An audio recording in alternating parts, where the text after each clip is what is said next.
አራለን ሂጂ በቃ ማለት እኔ ስለማልሰማ ምንም ባትለኝ ጥሩ ነው። እዛም ይሄድ ነው እንዴት ነው አይደል? ፈልጊ የምመጣበት ጉዳይ ስላለ እመጣለሁ። ስንዛ እንገናኛለን። በቃ እሺ በይኝና አሁን ሂጂ በቃ አልሄድም ነው። እሺ በእግዚአብሔር ሂጂ በቃ መልካም ጊዜ ይሁንልሽ። አልሄድም አብርሽ ነፂ ሂጂ በእናትሽ እንዴ ሂጂ በቃ እሺ በይኝ። እስኪ አልሄድም በቃ ተው። አስፈላጊ ከሆነ ቤት ድረስ እመጣለሁ። ቤት ድረስ እሄዳለሁ። ሩታ ጋር ምንም የሚፈጠር ነገር የለውም። እንዴ ነፂ በእግዚአብሔር የማይሆን ነገር ነው እያወራሽ ያለሽው። ምንም የማይሆን ነገር አይደለም። ትክክለኛ ማለት ከዛሬ ታግሻለሁ። ያልከኝን ነገር ሁሉ እያደረኩ ነው። አሁን ግን አልሄድም። እቤት ሄዳለሁ ከፈለክ። ግን በዚህ ልክ የልብ ልብ ለምሮ የሚሰማሽ አንቺ? የልብ ልብ ምናምን አይደለም። በቃ ማድረግ ያለብኝ ነው እየነገርኩ ያለሁት። ማለት ይሄን አለ ሩታን መፈራት ምናምን የመሰለ አልፈራትም። ባለፈው ራሱ አንተ ስላከበርኩ ነው እንደዛ ዝም ያልኳት። አሁንም ቢሆን ቤት ድረስ መሄድ ካለብኝ ቤት ሄዳለሁ። እሺ ሰላም ጤና ይስጥልን። ውድና የተከበራችሁ የቻናላችን ቤተሰቦች እንኳን ወደ ቻናል በሰላም መጣችሁ። ወደ ቻናል ስትመጡ ላይክ፣ ሰብስክራይብ እንዲሁም ለቤቱ አዲስ የሆናችሁ የደውል ምልክቷን በመጫን ቤተሰብ ሆኖ እንግዲህ ይሄን አብርሽ የስራ ውጤት እንደቀጠለ ነው ማለት ነው። እንደቀጠለ ነው እንግዲህ ሶስተኛዋ ፍቅረኛ ነፂ መታ አይደለም መሄድ ካለብኝ ካንተ ጋር እንጂ መሄድ አለብኝ። በፍጹም አልሄድም፣ ብቻዬን ቤቴ ኑሮዬ እየተበጠበጠ ነው። ስለዚህ ወደ ቡታጅራ ሂጂ ጠርተህ መጥቻለሁ። ስለዚህ ያመጣኸኝ ደግሞ ልታገባኝ አንተ ጋር ልኖር ነው እያለች ነው በግድ። ይሄ አስገድዶ ወደ ትዳር ከመጨመር የተነሳ አይተናነስም እንዴ? አልበዛም እንዴ? አልበዛም እንዴ? ሚዲያው እኮ በጣም እንትን አለ። እሷ ስታለቅሳለኝ እውነት ለመናገር አብርሽ ይሄ ድራማ ካልሆነ የተደበቀ እውነታ እንዳለብህ የተደበቀ ነገር ሚስጥር እንዳለባት ይለያል። ምክንያቱም ነይ ብሏት ነው እዚህ ቦታ ላይ ያመጣት ማለት ነው። አሁን ደግሞ ነይ ብለኸኛል፣ እስከ ጥግ ድረስ ነው የሚሄደው። ሩታ ምንም ሚስት አትሆንም። ስለዚህ እሷን አስወጣና ብታረግዝም ታርግዝ፣ እኔም ብቻ አግባኝ። እኔ ላንተ ትልቅ ሪስፔክት ያለኝ ነኝ፣ ላንተ በጣም ትልቅ ቦታ ያለኝ ነኝ፣ ታውቃለህ። ስለዚህ አብርሃም እኔ ላንተ ነው የምኖረው። ዩኒቨርሲቲ ተማሪ ሁኜ እንኳን ትምህርቴን ትቼው መጣሁ የሚል አቤቱታ አቅርባለች።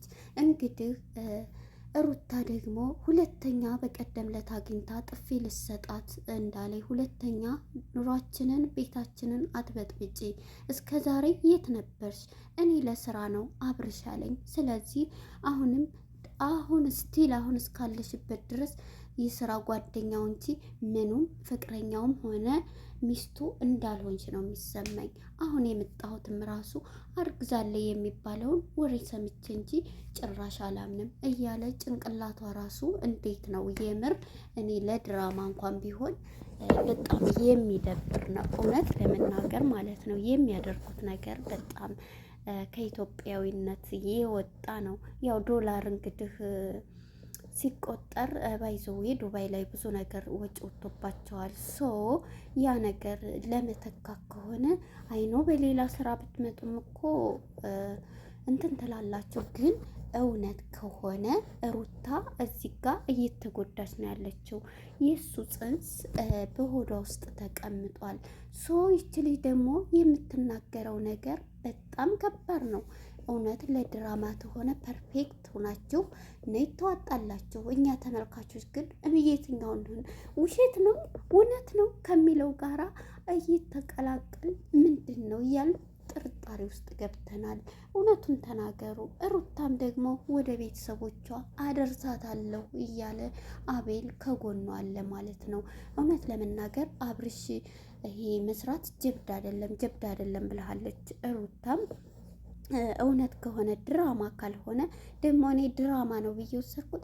ሰብስክራይብ አድርጓት አበረታቷት እያለ ለእሷም እንትን ሲልላት ነበረ። እንግዲህ ነፂም የምትባለው የሱ የበፊቱ ኤክሱ ናት ነው ራይቱን ያላቅም እናት ወደ እንግሊዝኛው ንቅርና ኤክሱ ናት ተብሎ ነበር። እንግዲህ የበፊቱ ፍቅረኛ ያለፈ ቲዮሪ ነው እያለ ነበረ። እንግዲህ የእሱ ቲዮሪ ከስንቱ ጋር ነው? ፍቅር ጋራ በባለፈ ጊዜ መጀመሪያ ፍቅር ነች ብሎ ነበር። አሁን ከዛ ደግሞ ይችኛዋ ነፂ እኔና እኔ ብቻ ነኝ ፍቅረኛው እያለች ነው። በእርግጥ ለፍቅር ዝቅ ብላ ሩታ በእርግጥ ጠይቃው ያን ሰዓት አይተናል። ፍቅሯን ተቀብሏት አንድ ላይ እዚሁ መተው ትምህርቷንም አቋርጣ ከሱ ጋር መኖር ከጀመረች ብዙ ነገሮችን ለሱ ዝቅ ብላ ለፍቅር መስዋዕት የከፈለች ሴት ብትኖር ያው ቤተሰቦቿን ትታ ስንት ነገር አንዳንዴ ማለት የሆነ ፍቅር እውር ነው እንዴ የሚባለው። ቤተሰብን ሁሉ ያን ሰዓት አይተናል መቼም በሚዲያ እንደምናየውና ትታ እሱን ተከትላ መታለች። እሱ ደግሞ እሷን ሪስፔክት ሊያረጋት ሲገባ አሁን ላይ የሚያደርጉን ነገር እኔ አልፈልጋትም፣ እሷ በጣም እንትን እያለች ነው፣ እኔ ጋር ራሱ ህይወት እየኖርን አይደለም በማለት እያልሆነ ስምና እንትን ይሰጣታል። እውነት ለመናገር ማለት ነው። ጥፊ መታዋለች። አዎ ዛሬ ብቻ አይደለም ባይዘው ብዙ ቀን ነው የመታችው። ምክንያቱም የሚያደርገው ነገር ጥፊ ቀርቶ ሌላም ያስመታዋል ማለት ነው። ያው ያደባድበዋል በሚስቱ ላይ ሄዶ ከሌላ ሴት ጋር እንደዚህ መሆን እሷን የበፊት ነው ያለፈ ነገር ነው ብሎ ሄዶ ከሷ ጋር እንደዛ ያልሆነ ነገር ስታይ ለዚች ለልጅ ምን አይነት ነው የሚሰማት? እንደ ሰውኛ ስናስብ ማለት ነው። ድራማ ካልሆነ ድራማ ከሆነ ግን በጣም ይደብራል። በጣምም ደግሞ አስተማሪ አይደለም። መጣላትን ምንን ነው እናንተ ዶላሩን ብቻ ከሆነ የምታስቡት ሶሪ ማለት ነው። አሁን ላይ ነፂ ምን እያለች ነው? እስኪ ድምጿን ገባ እናድርገው። ነፂ በፍጹም እኔ ካንተ መራቅ አልፈልግም። እኔ አንተን ፈርቼ አክብሬህ እንጂ እጥግ ድረስ ቤታቸው ድረስ ሩታን ገብቼ ጎትቻ አወጣታለሁ እያለች ነው። እንግዲህ ሩታ ደግሞ ቪዲዮውን ባየች ቁጥር በጣም እየተሰማት ስለሆነ አቤሎ ወደ ቤተሰቦቿ ሄዳ ራሷን እንድታዳምጥ ራሷን እንትን እንድትል እዚህ ብቻዋን የሚያደርገው ነገር እኔ ከአንድ ባለትዳር ቀርቶ ከጓደኛ የማይጠበቅ ሪያክሽን ነው እያሳየ ያለው አብርሽ ማለት ነው። እውነት ድራማ እንትን ከሆነ የእውነት ከሆነ በጣም ባለጌ ነው እንዴ! ለሴት ልጅ ክብር ይኖርሃል ማለት ነው። በተለይ ሚስቴ ብለህ ላስቀመጥካት ሴት ምንድን ነው የሚሰማት? ለዚችኛዋ ግን አከብርሻለሁ፣ እኔን ከወደድሽኝ ካከበርሽኝ እመጣለሁኝ፣ ስለዚህ ሂጂ እያለ እንደ መለማመጥ በቃ እኔ ራሴን ያለፈ ህይወት ከሆነ በቃ ያ ነገር እስካለ ድረስ ሆኗል። አሁን ግን የራሴን ህይወት ጀምሬያለሁ ነፂ ያኔ ብዬሻለሁ ብሎ እንትን ሊል ይችላል። ነገር ግን የተደበቀ ነገር እንዳላቸው ነው እንግዲህ የሚያሳየው ማለት ነው። አይዶን ኬር እኔ አላቅም። ያው ወደ ፍትፈታው ስንመጣ ማለት ነው ነፂ ምን አለች በመሀል ምንስ ለአብርሃም ምን አለችው የሚለው እስኪ ድምጿን ጨምረ ድጋሚ ከእሷ ጋር እንዳትገናኙ ነው መፈለግ። ሂጂ አለች። ሂጂ በላጋለ እያልኩ እኮ ነው። ለምን ደሞ እኔ አልረጋጋም። እኔ ስትሄጂ ነው መረጋጋው። የምር የተናገረች በቃ አንቺ ስትሄጂ ነው እኔ ሰላም ማግኘት። ስለዛ ሂጂ እሺ በይኝ ነው እሱ መሰለው የሚሰጠው። በሌላ ነገር አታዙሪው። ግን አሁን ካለውበት ነገር አንጻር በቃ አንቺ መሄድ እንዳለብሽ ነው እየተሰማኝ ያለው። ይሄ አንተ ሀሳብ አይደለም ሲጀመር። ከመሬት ተነስተን እዚህ አትለኝም አንተ ማለት እኔ ቤት አልሄድም፣ ሩታም አላገኛትም። ምን ችግር አለው ታዲያ? አንተ ከኔ ጋር ጊዜ ልታሳልፍ ደግሞ ደስተኛ ነበር ከኔ ጋር ስትሆን።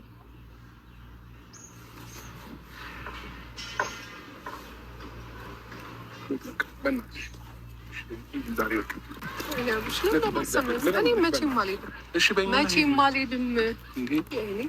በይኝ፣ ምን ችግር አለው? ሂጂ በቃ። ብዙ ነገር እሺ አልኩህ አብርሽ፣ አንተ አልገባህም። በቃ ብዙ ነገር ነው እሺ አልኩህ። ልቀቀኝ እኮ ምን ችግር አለው? በቃ እሺ፣ ለመጨረሻ ጊዜ እሺ በይኝና ሂጂ በቃ። በድጋሚ አላስቸግርሽም። ከዛ ግን ሌላ ጊዜ ቆይተሽ መምጣት ትችያለሽ ከፈለግሽ። ከእኔ ጋር አይደለም ብቻሽን መሄድ አለብሽ። ብቻሽን መሄድ አለብሽ። በእናትሽ እኔን እያስጨነቅሽኝ ያለሽው። በእውነት አብርሽ መቼም አልሄድም። መቼም ከአንተ ጋር ከሆነ እሄዳለሁ። ይህም ስለማከብረ ማለት ነው። ስለማከብረ ለአንተ ክብር ስላለኝ አንተ አትረዳኝም። እሺ እኔ ከዚህ በላይ ምን ልረዳሽ ነበር? በቃ ሁሉም ነገር እየነገርኩኝ የተረዳዳን እዚህ ሆናለሁ እኮ። በእንደዚህ አይነት መንገድ እኔና አንቺ ነፂን እንዳያችኋት በቃ እኔ አብሬህ እየተረዳዳን በአንድ ነው የምንሆነው። እኔና አንተ እኮ በአንድ ስንሆን በጣም እንደውም ደስተኛ ነው። ደስተኛ አድርጌ አኖርሃለሁኝ። ስለዚህ ሩታን ከቤት እናስወጣትና እኔ እናንተ ቤት እንቀመጥ ነው ይካል እና ለማንኛውም ቤተሰቦች እውነት ለመናገር ዶላር እንደዚህ ያደርጋል። ዶላር ካሳበዳቸው እንደዚህ አይነት ለማንም እንደ ትልቅ ዩቱበሮች አስተማሪ ነገር ይዛችሁ መታችሁ ጥሩ ሌላ ድራማ ነገር ጀምራችሁ። ይሄ ግን ሁሌ አንድ አይነት አይሰለችም ፋሚሊ እና ተው። ዶላርም ቢሆን ቢያንስ ተመልካች አላችሁ ብዙ ከ300,000 በላይ 400,000 ልትገቡ ያለ ተመልካች አለ እና ጥሩ አስተማሪ ነገር በአንድ ፓርት ሆናችሁ የሆነ ልክ እንደ አደይ ድራማ እንደ እንትን አርጋችሁ መስራት ትችላላችሁ። ግን በጣም ነው የምትገርሙት። የምር ለነበረን ቆይታ አመሰግናለሁ። ሩታዬ አይዞሽ። ባይ ባይ።